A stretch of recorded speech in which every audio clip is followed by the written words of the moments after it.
사도신경 함께합니다.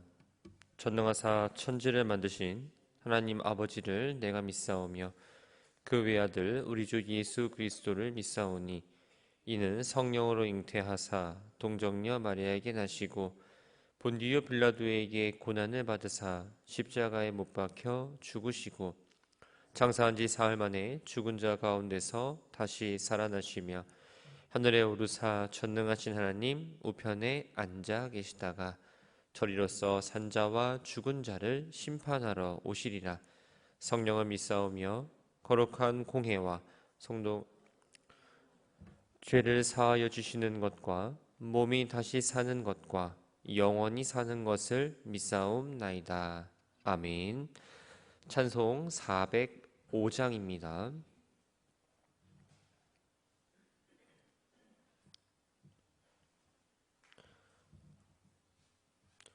찬송 405장 찬양합니다.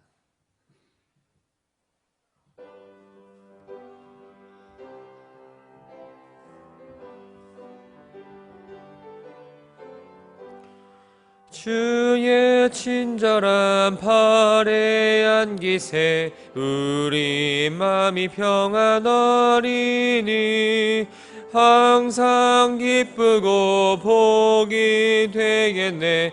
영원하신 팔에 안기세 주의 팔에 그 크신 팔에 안기세 주의 팔에 영원하신 팔에 안기세 날이 갈수록 주의 사랑이 두루 광명하게 비치고 천성하는 길 편히 가리니 영원하신 팔에 안기세 주의 팔에 그 크신 팔에 안기세 주의 팔에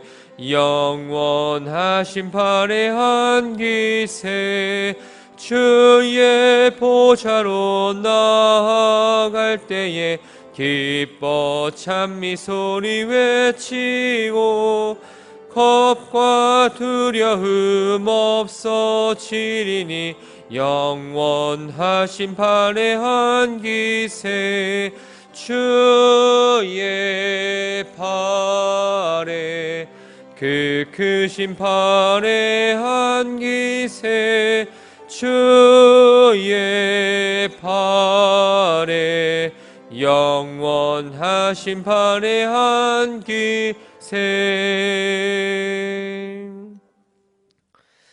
역대하 제6장 1절부터 마지막 절까지의 말씀을 교독합니다.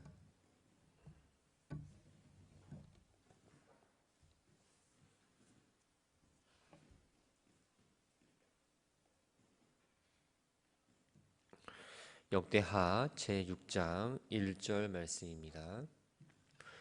그때 솔로몬이 이르되 여호와께서 캄캄한 데 계시겠다 말씀하셨사오나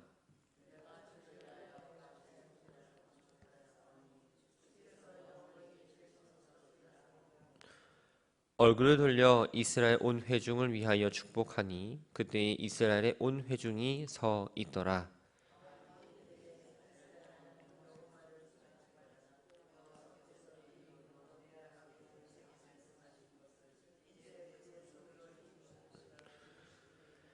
내가 내 백성을 애굽 땅에서 인도하여 낸 날부터 내 이름을 둘 만한 집을 건축하기 위하여 이스라엘 모든 지파 가운데서 아무 성읍도 택하지 아니하였으며 내 백성 이스라엘의 주권자가 될 사람을 아무도 택하지 아니하였더니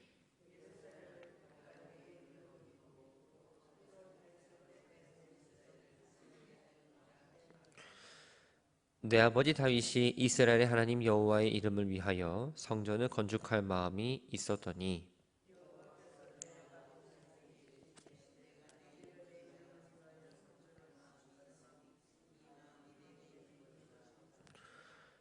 그러나 너는 그 성전을 건축하지 못할 것이요 내 허리에서 나올 내 아들 그가 내 이름을 위하여 성전을 건축하리라 하시더니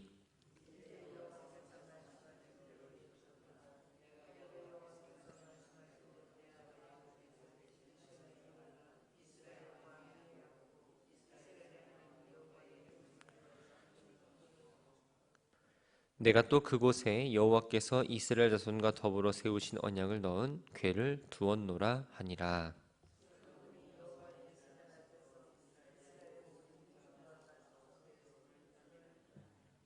솔로몬이 일찍이 노스로 대를 만들었으니 길이가 5규빗이요 너비가 5규빗이요 높이가 3규빗이라. 뜰 가운데에 두었더니 그가 그 위에 서서 이스라엘의 모든 회중 앞에서 무릎을 꿇고 하늘을 향하여 손을 펴고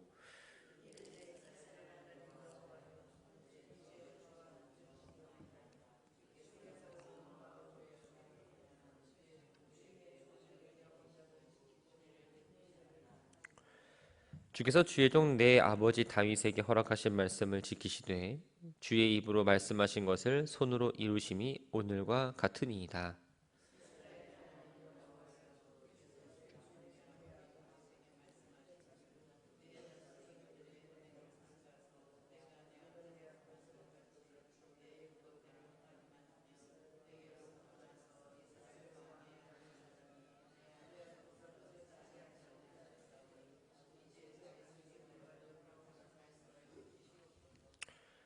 그런즉 이스라엘 하나님 여호와여 원하건대 주는 주의 종 다윗에게 하신 말씀이 확실하게 하옵소서.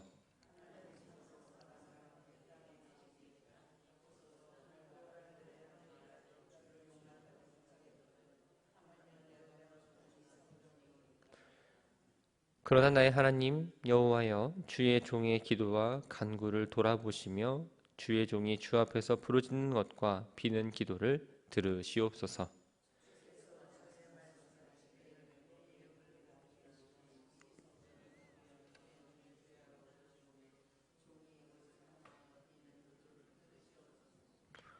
주의 종과 주의 백성 이스라엘이 이곳을 향하여 기도할 때에 주는 그 간구함을 들으시되 주께서 계신 곳 하늘에서 들으시고 들으시사 사하여 주옵소서.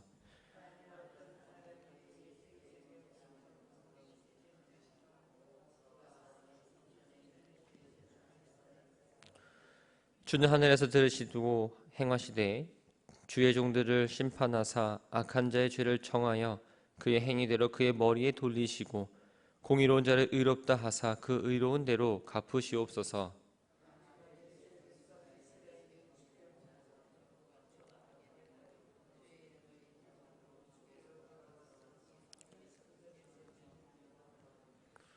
주는 하늘에서 들으시고 주의 백성 이스라엘의 죄를 사하시고 그들과 그들의 조상들에게 주신 땅으로 돌아오게 하옵소서.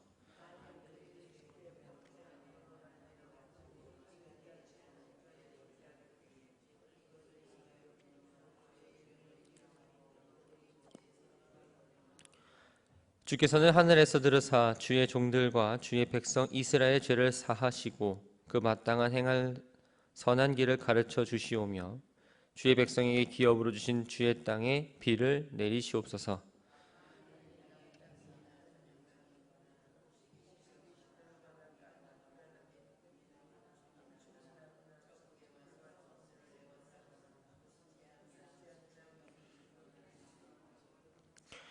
한 사람이나 혹 주의 온 백성 이스라엘이 다 각각 자기의 마음의 재앙과 고통을 깨닫고 이 성전을 향하여 손을 펴고 무슨 기도나 무슨 간구를 하거든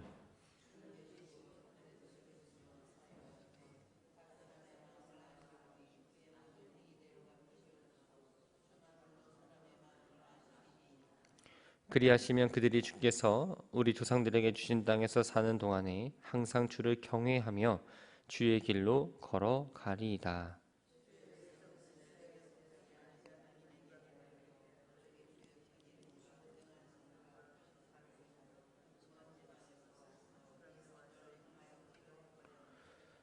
주는 계신 곳 하늘에서 들으시고 모든 이방인이 주께 부르짖는 대로 이루사 땅의 만민이 주의 이름을 알고 주의 백성 이스라엘처럼 경외하게 하시며 또 내가 건축한 이 성전을 주의 이름으로 일컬은 줄을 알게 하옵소서.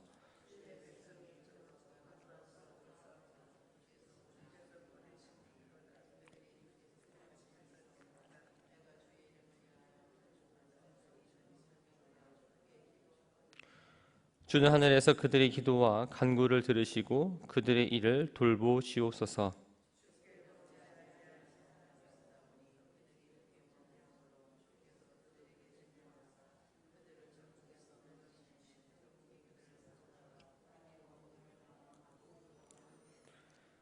그들이 사로잡혀 간 땅에서 스스로 깨닫고 그들을 사로잡은 자들의 땅에서 돌이켜 주께 간구하기를 우리가 범죄하여 패역을 행하며 악을 행하였나이다 하며,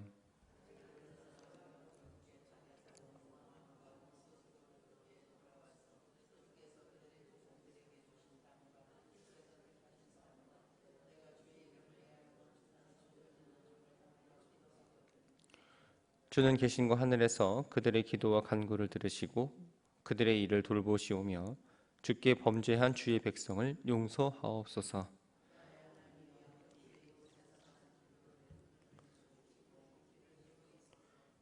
여호와 하나님이여, 일어나 들어가사 주의 능력의 궤와 함께 주의 평안한 초소에 계시옵소서. 여호와 하나님이여, 원하옵건대 주의 제사장들에게 구원을 입게 하시고 또 주의 성도들에게 은혜를 기뻐하게 하옵소서.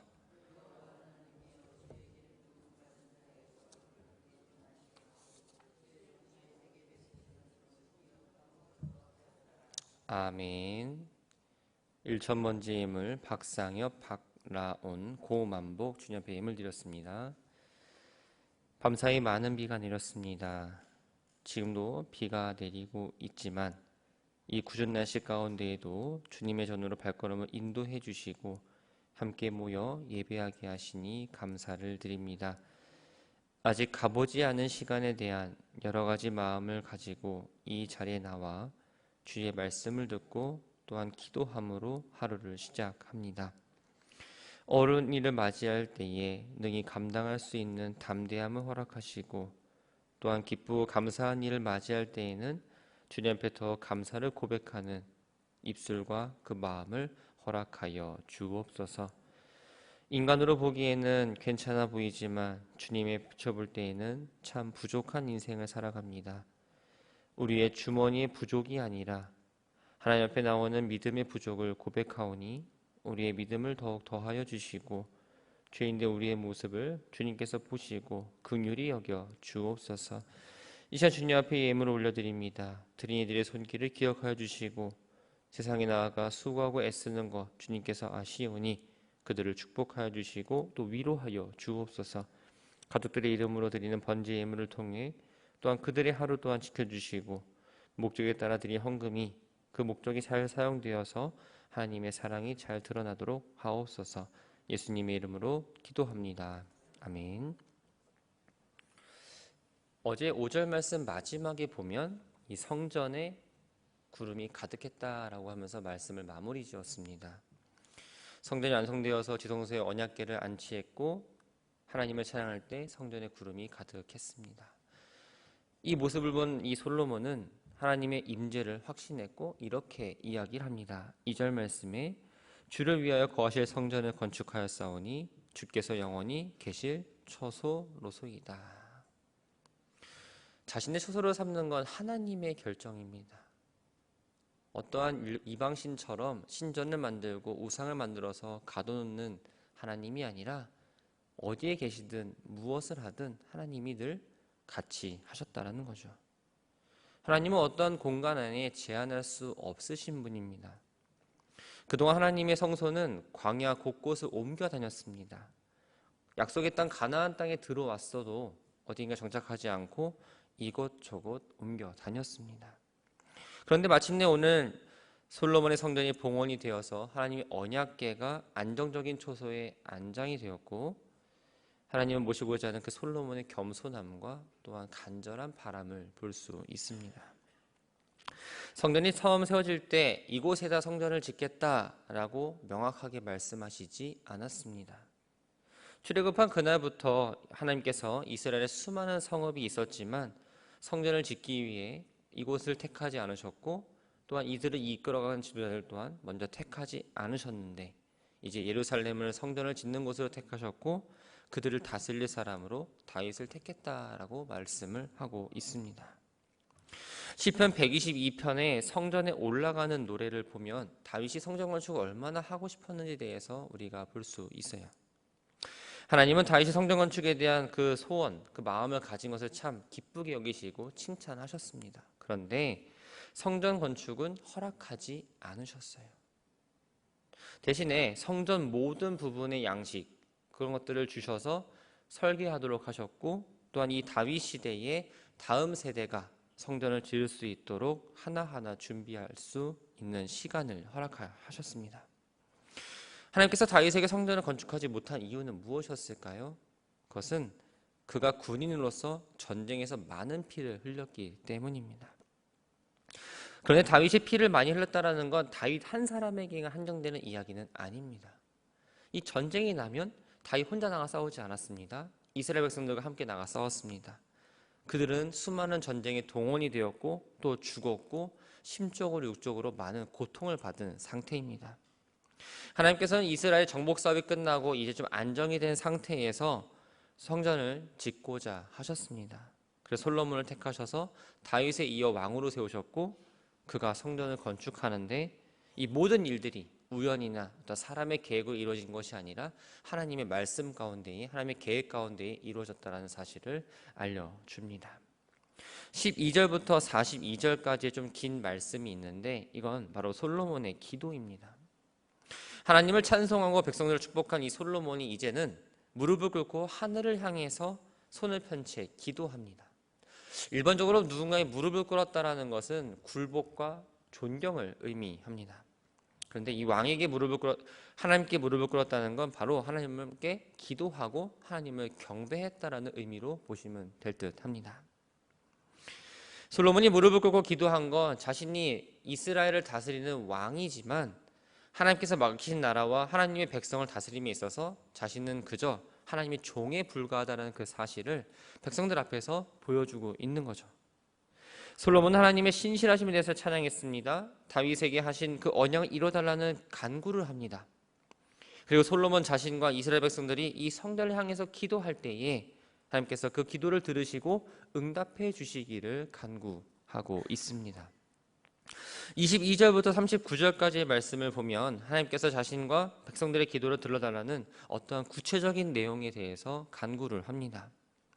먼저 22절과 23절을 보면 사람이 사람에게 지은 죄악을 향해서는 공의의 심판을 베푸시기를 간구합니다.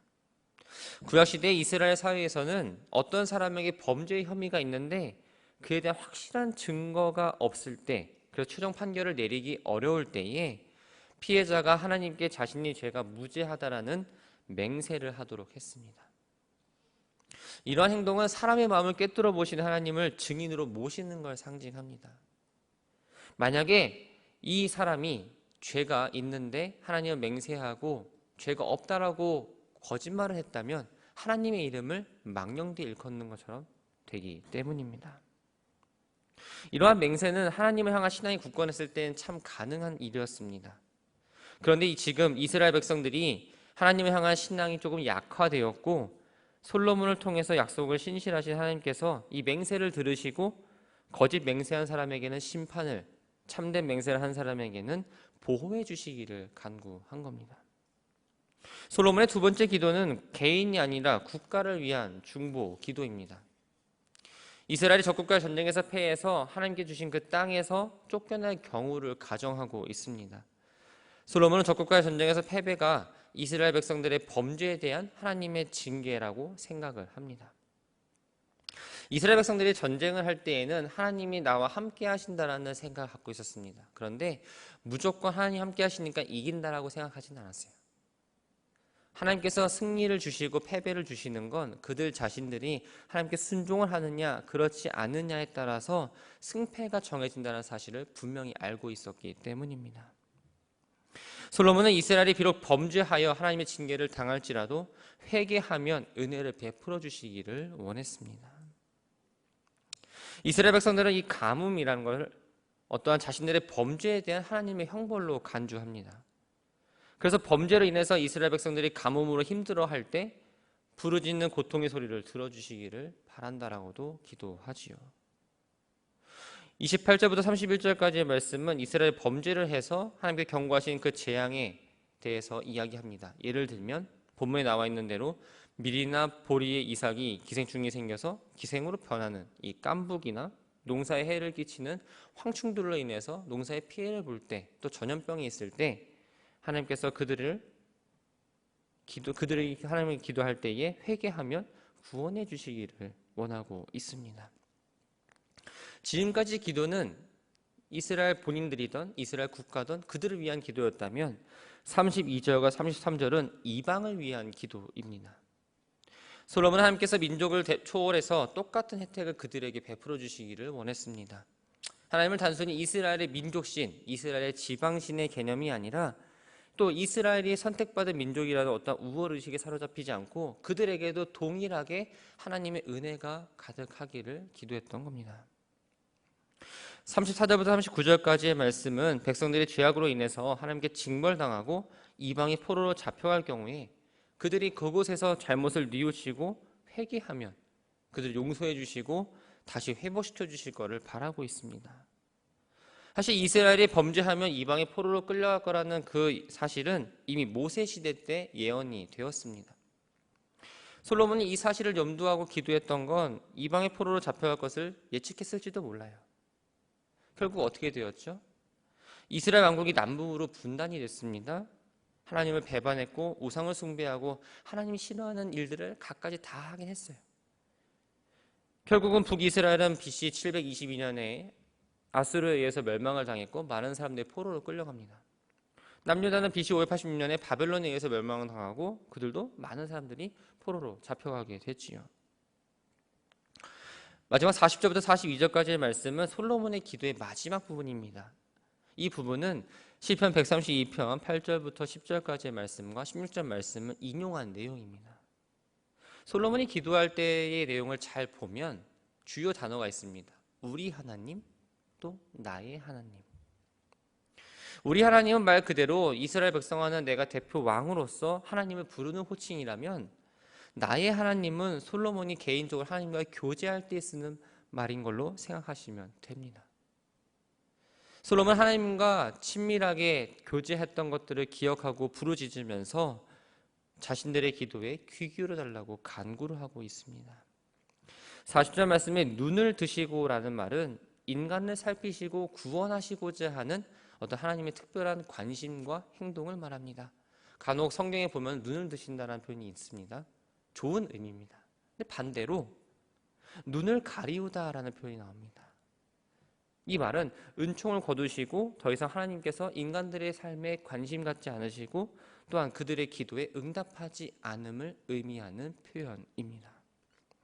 41절과 42절 말씀에 솔로몬은 언약궤로 상징되는 하나님의 인재가 온전하게 되고 제사장들이 구원을 입게 되어 의롭게 되고 백성들이 하나님의 은혜를 기뻐하며 기름 부음 받은 자신을 위해서 은총을 베풀어 주실 걸 기도하며 오늘의 기도를 마무리하고 있습니다.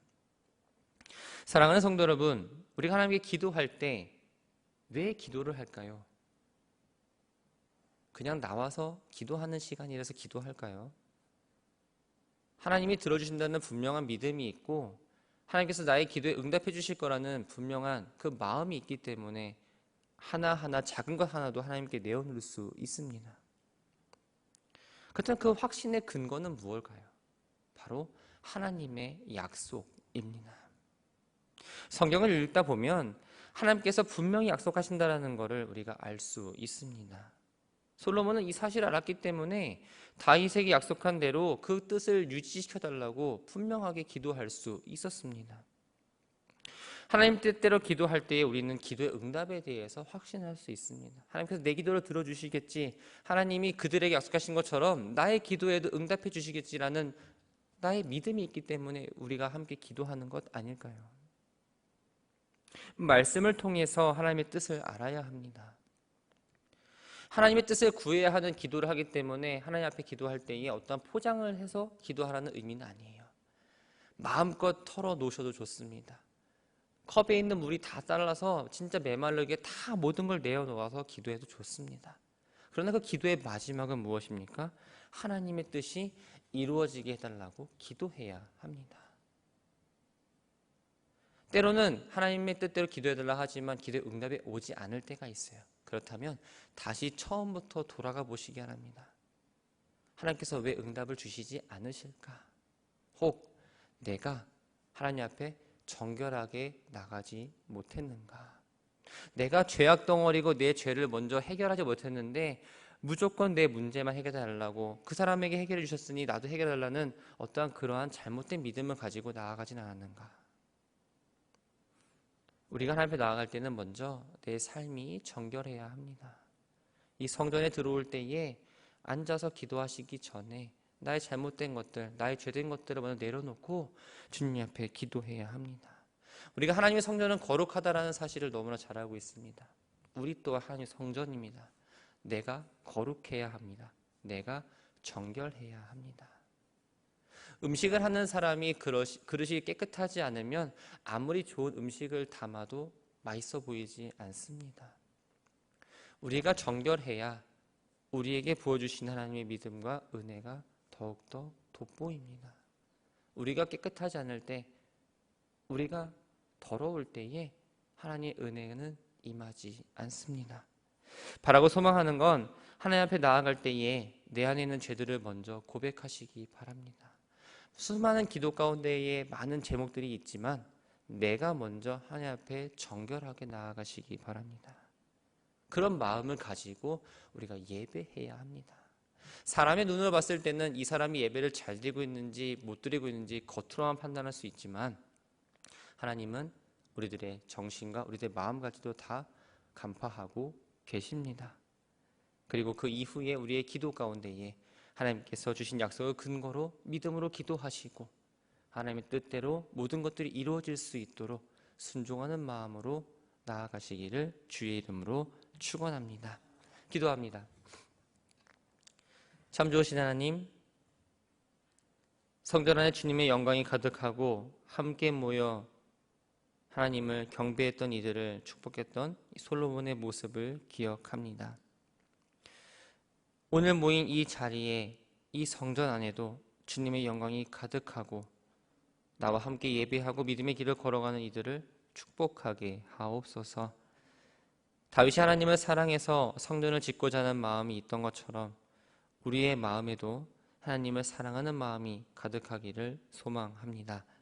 작은 것 하나에도 감사함을 기억하며 때론 내가 감당할 수 없는 어려움에 처할지라도 주님을 원망하기보다는 주님을 더 붙잡고 나아가는 믿음을 더하여 주옵소서. 주님의 성전을 더욱 사랑하기를 소망합니다. 예배의 회복과 교회의 회복을 위해서 기도하고 또한 우리의 삶의 한 자리에 더욱 주님을 사랑하고 교회 오는 발걸음을 기억하게 하옵소서. 외형적으로 하나하나 변하고 있습니다. 단순히 어떠한 공사가 진행되어지는 것이 아니라 우리 모두의 기도 제목이요 우리가 감당해야 할 몫입니다. 비 온 뒤에 땅이 굳어진다는 말처럼 우리의 교회가 더욱더 견고해지기를 소망합니다. 그래서 교회로서의 모습을 갖추고 이 땅 가운데에 복음을 전하고 또한 우리의 함께 믿음의 길을 걸어가는 이들의 신앙이 돈독하여지게 하옵소서.